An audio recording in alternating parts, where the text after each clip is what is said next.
And with that, one moment, make a co-host. I'm going to get him to unmute himself very, very shortly. I'm going to highlight him here. I'm going to highlight him here in a second. And that is my good friend, my coach, and my business partner, Dr. Keith Waggoner. Dr. Keith Waggoner is a peak performance expert, a top life and business coach. And he has worked with Tony Robbins, professional athletes, senators, and billionaires. And he has, of course, dedicated his life to studying human psychology and creating performance in other people. And when I have a gold level event show up in my calendar, this man to my, well, on my screen to my right is informed every single time. And I got to say, early on when those started to show up, his assistant was going, who the hell is Mitch Cabbage? And why the hell is he sending us a calendar invite for something that's got nothing to do with us? And Keith would go, relax. He's got to do that, because if he doesn't, I'm going to beat his ass even all the way from Arkansas. So with that, another one of my brothers from another mother, my great friend and my mentor, Keith, it is a pleasure to see you coming on today. I know you've got something fantastic to bring to the people. And I see you're in the car, which also means that, and this is just something, so it's a little hush-hush for the hundreds of people watching live on YouTube right now and the dozens of people in here on our call at the moment. He's someplace he can't talk about, working with people he can't mention the name of, doing something that he's not allowed to let anybody know what he's doing. And he's taken the time to walk away from that for a moment, jump back into his car, and to be able to share his decades worth of leadership, management, executive training, and experience to make your business, yourself, and your life, or as we've been talking about today, to learn to lead yourself better, lead others better, and lead organizations better. Keith, thank you so much for showing up, and the floor is going to be now yours. Thank you, brother. Hey, thanks for having me.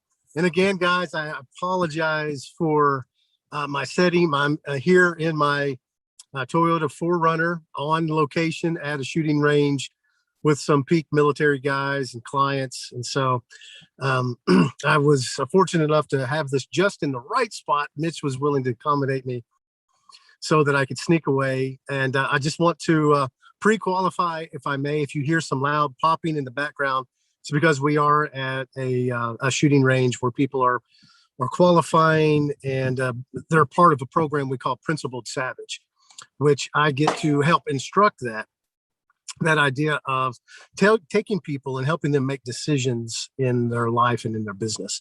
And one of the ways that we do that is we have an event where we help them draw out the idea of what it means to be principled and what it means to be savage, like Mitch, business and savage. Savagery means an ultimate level of competency, where you can basically do whatever you need to do in the moment. Because it's one thing to be able to say that you can make great decisions when things are normal, and that's good. We don't want to undervalue that. But even above that, when we put ourselves into any kind of pressure cooker, it's that when you're under pressure, that's how you can tell if somebody's really competent or not. So what I'd love to share with you guys today is just a little bit about what we have learned. And again, I apologize for that noise if you guys can hear it. What we have learned through this event. In fact, I'm in a process of writing a book called Adaptability Quotient. And the idea of adaptability is your ability to adapt in moments of pressure, in moments of decision, in moments of, here's our key word, transition, really equals your ability to be successful. I mean, let's just think back, guys. I'm sure we've already talked about this a lot today, but I mean, who could have anticipated the pandemic? Probably more pressure globally, communally, than we've ever really experienced any other as a time in our lives, especially in peacetime. It is really phenomenal. Just as a psychologist and a student of human behavior and sociology and economics, it is just incredible what we have seen. I was just building a deck on my house, and I couldn't believe the price of lumber, guys. Have any of you guys gone out and bought any wood lately, lumber boards? It's incredible. I mean, it's gone up 300%, and still they can't keep it at stock at those prices. So enable for us to be successful, in order for us to be successful in times like this, we've got to really be able to adapt. Now, we've all heard of IQ, right? Intelligence quotient. EQ, perhaps some of you have heard of. This is the idea of how high your emotional intelligence is, or your ability to control your emotions. One of the things that we're developing in our research, and Principal Savage, our event that we're doing here, helps us really do a lot of case studies on this idea. And it's your adaptability, your ability under pressure to make great decisions. One of the big things that we've got to do is learn how to, under a moment of pressure, how to make sure we focus on something. So I want to talk to us a little bit about what AQ is, and maybe a little bit about what it's not, as we're seeing it play out in the world of, the people's lives that we get to connect with. One of the big things, let's say that we focus on a group that we get to work with sometimes, guys like Navy SEALs. What makes them? You guys think about this. I don't know, Mitch, please help me out here, brother. I don't know if this is interactive or not, but people feel free to pose questions. I love questions. Absolutely. What makes a Navy SEAL, the elite military force, and of course there are several of these, I'm not excluding anyone, but an elite military force of the world?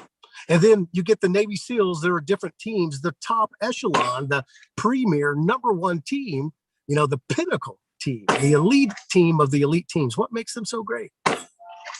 It's really their ability to adapt. And so adaptability is also equal to competency. Have you guys ever been in a moment of pressure? I mean, I've been a student of human behavior for over 30 years. And one of the things that I know is absolutely for certain is that it's easy to doubt when you're in a moment of pressure. It's so easy to doubt. Is this the right thing? Is this the right thing?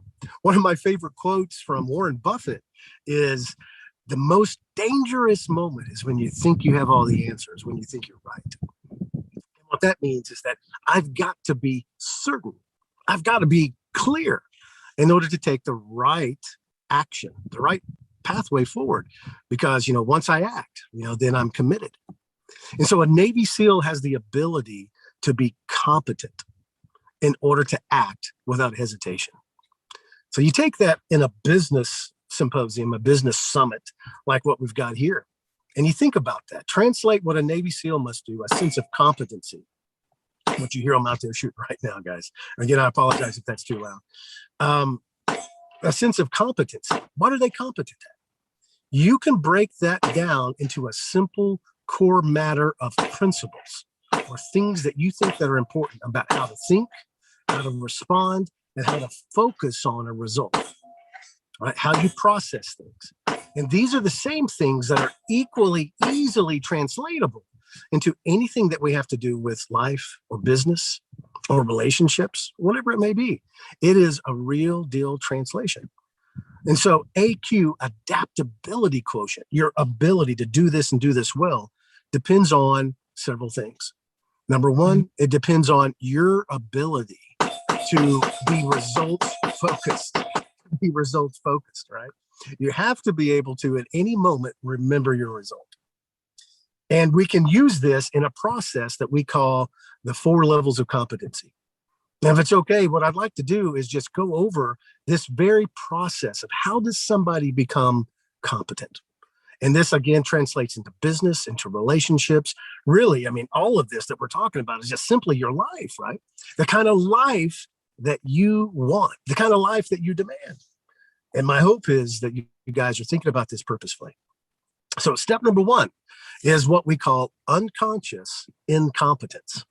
Now, that's just some fancy psychological type terminology, meaning you don't know what you don't know. I'm unconsciously incompetent. I don't know how to do it yet. And we find ourselves here for a lot of questions that we have in business. I deal with a lot of startups. Heck, I've got, lots of companies myself that I'm a part of. Like Mitch and I do Brew Beer together. It's an awesome company. You guys check it out. There's a lot of things that we do together. And I find myself in a position where sometimes I just don't know what the right answer is. So think to yourself, and if you will, write down right now, what are some of the questions I take it, Mitch, that we're all active participants here, right? There's nobody that's just listening. There's nobody that's just passive. You're not just showing up here just because you needed something to do on a Saturday.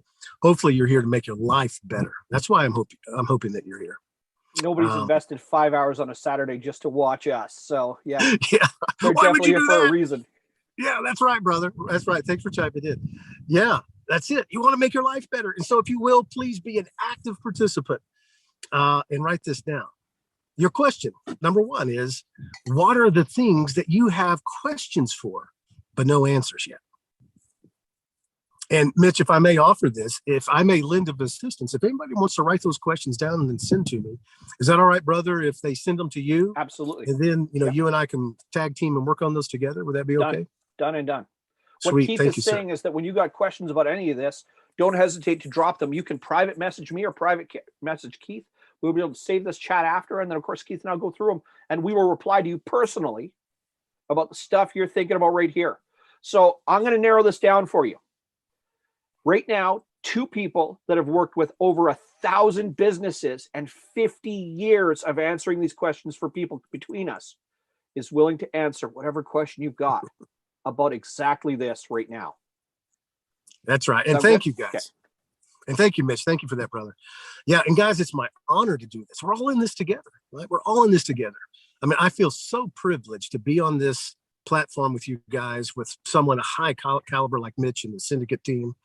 And it'd be my honor to help you through any of this stuff. So anything that you guys have, please don't hold back. This is your chance. This is your opportunity.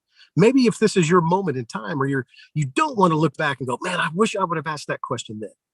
So question number one is, what are some of these questions that you don't have answers to? In order to be adaptable, one of the first things you must do on your pathway to mastery is learn to capture these questions. So we have stage 1 competency or level 1 competency, which is unconscious incompetence. Before we can get to level 2 competency, there's a bridge that connects these two. There's a bridge. So think of my hat brim as a bridge here. You got to go across this thing and you got to get to level 2.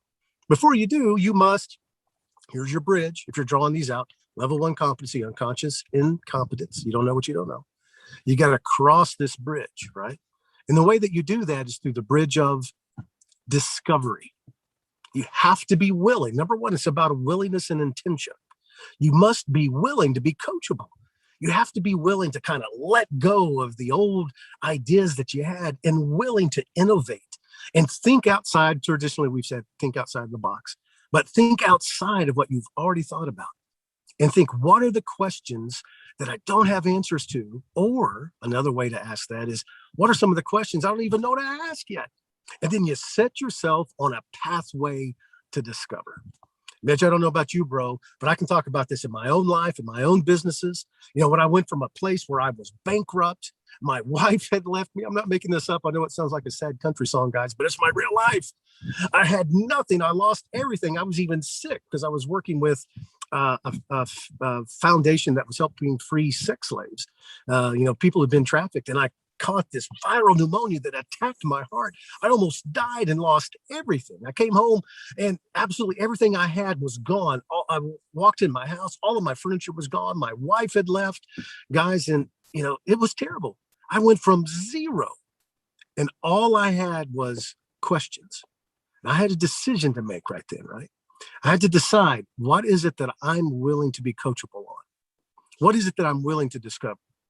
And all of the people, the multimillionaires, the billionaires, people who have tons of zeros in their bank accounts behind those numbers, right? They all have to make a decision, which is, what am I willing to discover?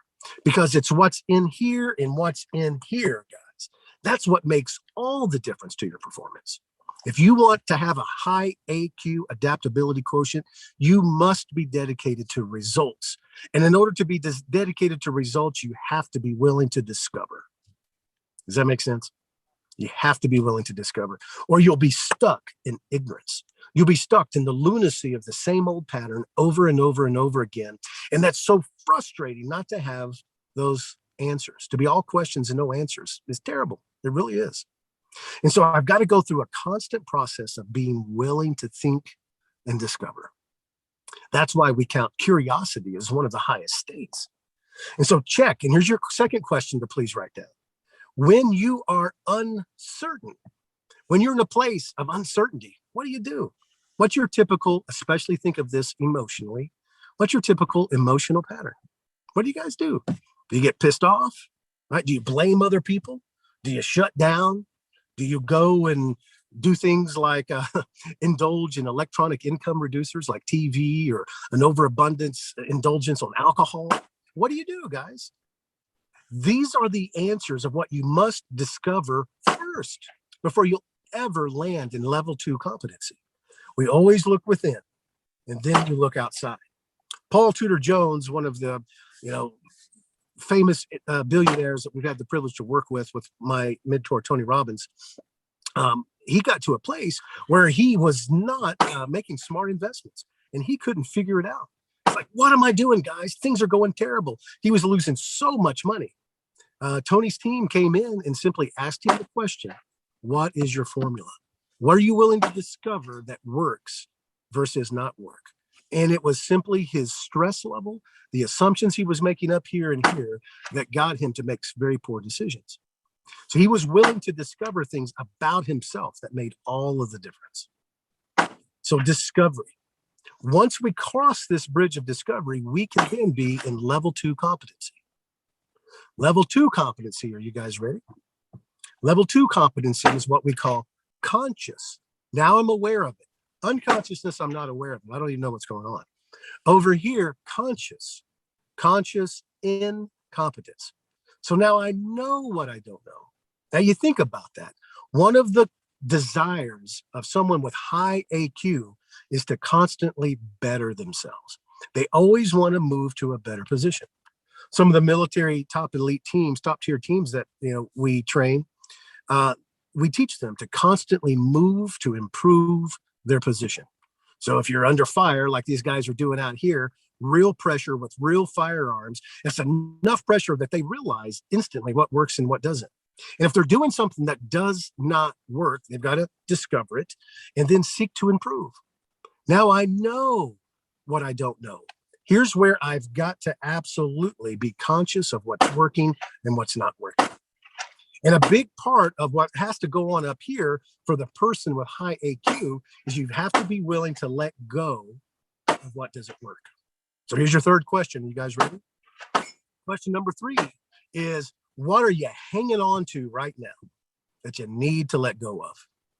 Another thing that we've got to be willing to do is release, to separate, to stop tolerating what it is that we're currently tolerating. Right? And that's another way to ask that question. What are you tolerating right now that you need to no longer tolerate? Because guys, you will always receive what you're willing to tolerate. And that's true in business. That's true in dealing with employees. That's true with your mindset of investment and or spending. That's true of relationships. That's true with your health, right? Because we create these paradigms in our mind. Sometimes that creates cognitive dissonance, where our thinking is just so screwed up that we can't even think about a solution because we're so caught up in the problem. So here is this, right? Now I know that I don't know. I'm aware something's wrong. Your attitude in this stage is ultimately what's responsible for whether you're going to improve or not. All right. Now, so this is level 2. I'm going to move level 2 over here because I got another bridge. Level 1 competency, bridge of discovery. Level 1 competency, it gives me here to level 2. Now there's a bridge between level 2 and level 3. This is the bridge of decision. So in order to go from level 2 to level 3, I've got to make a decision, right? A real decision. And this is where you get committed, ultimately committed to taking action, right? Once I discover, and I know I don't know how to do something, I've got to decide, ultimately, am I going to get better at that or not? And here's where competency really comes into play. Because so much of the time I get clients, whether it's a big business or a multimillionaire or a billionaire, or just some, person that comes to me really wanting to make their life better. And in this moment, though, so much of the time, people are looking for a quick and easy solution. One of my favorite questions to ask clients who come to me is, what do you want? And, without a doubt, they say, I want more money. Or they'll say something like, hey, I want to lose weight. I'm like, okay, you want to lose some weight? They're like, yeah, I want to lose some weight. I said, go get a saw. And they're like, a saw, like a saw, like you cut a tree down with a saw. Like, yeah, like, go get a saw and cut off your leg instantly. Bada bing, bada boom, you weigh less, right? And can you guys guess how they respond to that? They're like, no, no, no, no, that's not what I want. I'm like, I know that's not what you want. And here's the hook to that question. What do you really want? Underline the word really.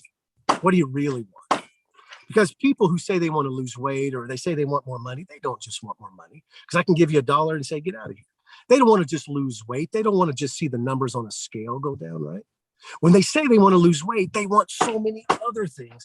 So when I make the decision to get to level 3 competency, I must be willing to truly work and act. Right? That's the thing that makes all the difference, is my willing to train and to discover and to get out there and make it happen. It's not easy. That's why there are very few billionaires in the world, because they were willing to do what other people was not willing to do. They weren't willing to do. So take a look at your time. Take a look at your priorities. If I had a video of your life and I videoed what you did with your time, there's where I'd see your priority too. Whatever you spend the most time on, that is your priority. Are you spending too much time on problems, focusing on what things are wrong? Are you spending too much time on distractions, TV, social media, whatever it may be? There's your priority. You will be stuck in that phase until you decide that you're willing to do something differently. You're willing to work. Even with guys like Navy SEALs, we tell them all the time that you've got to be willing to find work. This means get busy discovering, get busy being active, make the real decision that you're going to do something different in research, and let go of what wasn't working so you can grab on to what will work. And sometimes that's an ongoing process. It is. And so here, level 3 competency is what we call conscious. I'm still aware of it. Conscious competency. Now I know what I know. And this is where a lot of people come to us in coaching, right? They know a little bit about what they want, but they're not super good at it yet. They're not a master at it yet. They're not super competent at it yet. And this is where a lot of people will come to us, but then also a lot of people will quit. If it's not quick, if it's not easy, if it's not some kind of pill that they can take or some kind of magical solution that I can give them that makes their life magically delicious, they will quit. So here's a question to ask you. You hear all the time, one of my mentors, Tony Robbins, says a lot, live with passion. What does that mean, Tony? Well, passion, the core definition of it in and of itself means to love something enough to, now hang on guys, you may have a presupposition about what that means. Love something enough to suffer for it. To suffer for it. So here's your 4th question. What are you willing to suffer for? There's nothing that'll call out your priorities, your values in life, like what you're willing to suffer for. And pain is that one thing that helps us identify and recognize what's really important to us. Like if I want to get in better shape, you've ever heard the old saying, no pain, no gain, right? And what do you do when you come up against that resistance of pain? That's where a lot of people quit, compromise, and shrink back to a life where they'll never get competent. And you can see that in how they react in a moment of pressure. People who are dedicated to work through the pain, to go through the transition of life, of whatever it takes to change your core identity, the core of what you value and what you do with your life, with your money, with your time. Those are the people who have the greatest opportunity to succeed.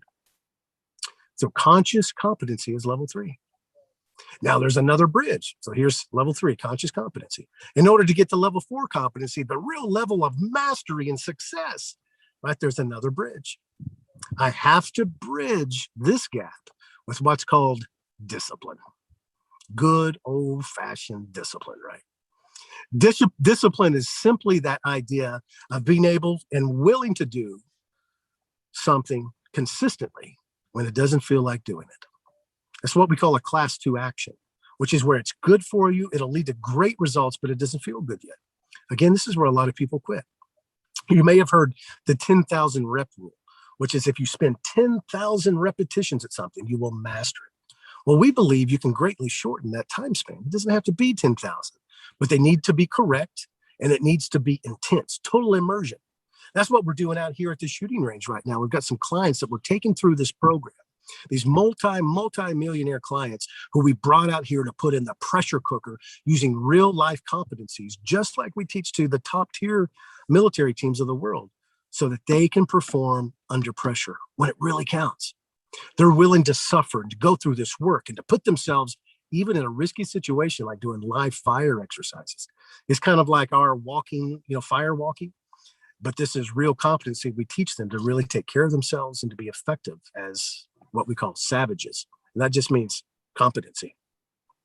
And so here we have discipline. And when I'm willing to discipline myself, now I can get so competent at something, so good at something, that in that moment, it's so well ingrained, I know it so well, that no longer do I break down emotionally. We call this emotional seams. Like a seam, like something is sewn together, like right here. I don't know if you guys can see that. But the idea of a seam is a place that could rip apart when put under stress and pressure. So one of our goals in helping people develop unconscious competency, which is level 4, which means I've gotten so good that I no longer have to think about what it is that I'm good at. It's what we call not knowing what you know. It's completely automatic, completely integrated. One of the things that we do to help people achieve mastery or unconscious competency, level 4 competency, is we expose their seams. Where are they most likely to rip apart at? So here's your next question. When under pressure, where do you fall apart? Especially for this something. Think about your business. Where are the chokeholds on your business where things fall apart? Are you blind to it? Are you not willing to see it? What must you let go of in order to go forward to get those things and to get those lessons? That's all up to you guys. That's all up to you. Because once you get to this place where you're willing to look and measure and correct, then you can navigate this course to ultimate competency. And the process, the journey of adaptability of AQ, which really is the idea of success, is your willingness to really measure. When I coach a business, a Fortune 500 business, whatever it is, the idea is that they must be willing to develop KPIs, real measurements and scorecards, so that they can let go of what's not working, grab onto what is, and then condition over and over and over so they have a level of competency, a level of a mastery about what's most important.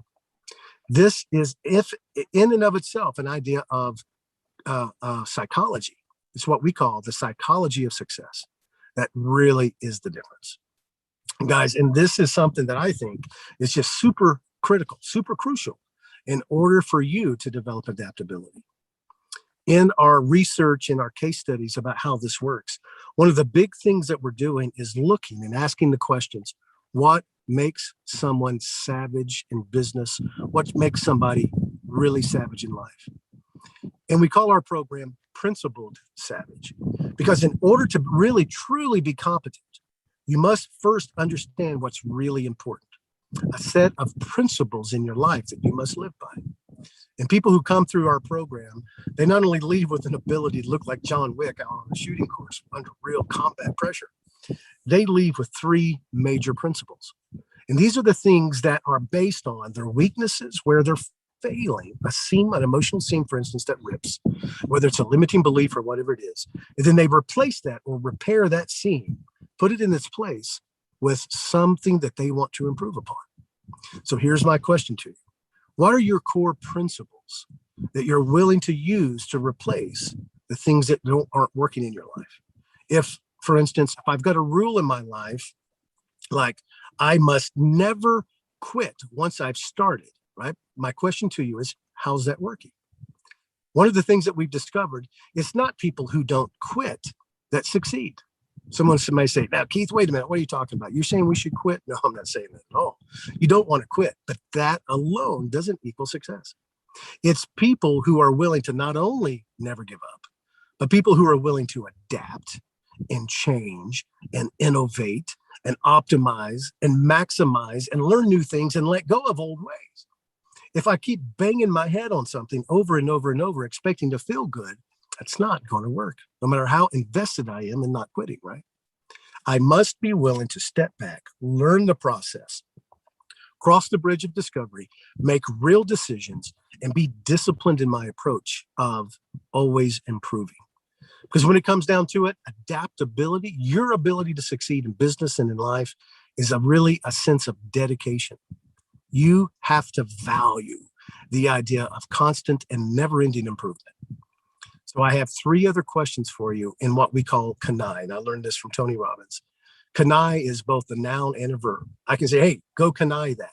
And that becomes a code word for make it better, take it to the next level. Don't drop it, innovate, see whatever it is, whether it's in customer service or whatever it is, you see it through the end, but with the mindset of making it better than before. Constant and never-ending improvement. And here are 3 other questions for you to write down.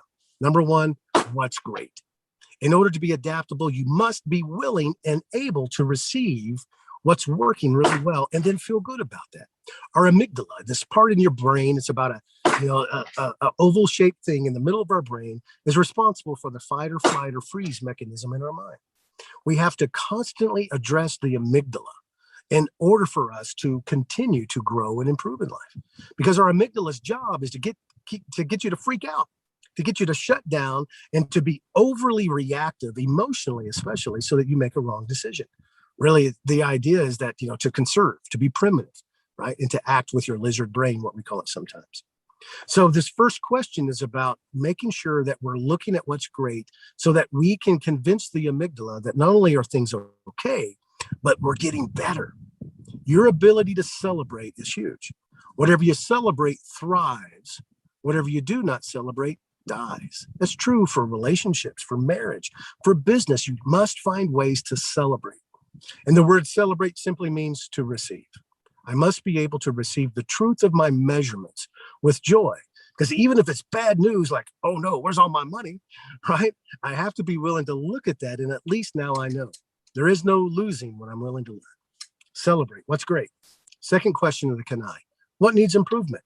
I must be willing, with no additives, with no hiding, to ask great questions about what must be improved within, in my psychology, in my belief systems, in my own adaptability in EQ, and without. This includes my relationships and my tribe. Tribe defines for us what's good and what's not. The economy, social settings, the overall culture of my business. They will help me understand what's successful and what's not, based with that in my numbers. And so if I receive information about what's not great, what's not working, again, work our formula, right, of the 4 levels of competency and those 3 decisions, those 3 bridges, which is discovery, decision, and discipline. I must be willing to improve, which means I must be willing to adapt and change.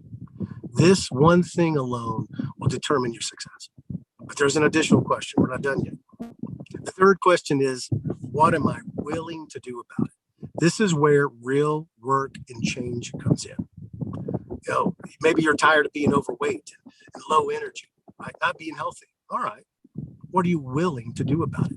When it comes down to it, it's all about your willingness to act and execute. That makes all the difference. And once you develop a competency, you're really skilled because you've trained over and over and over.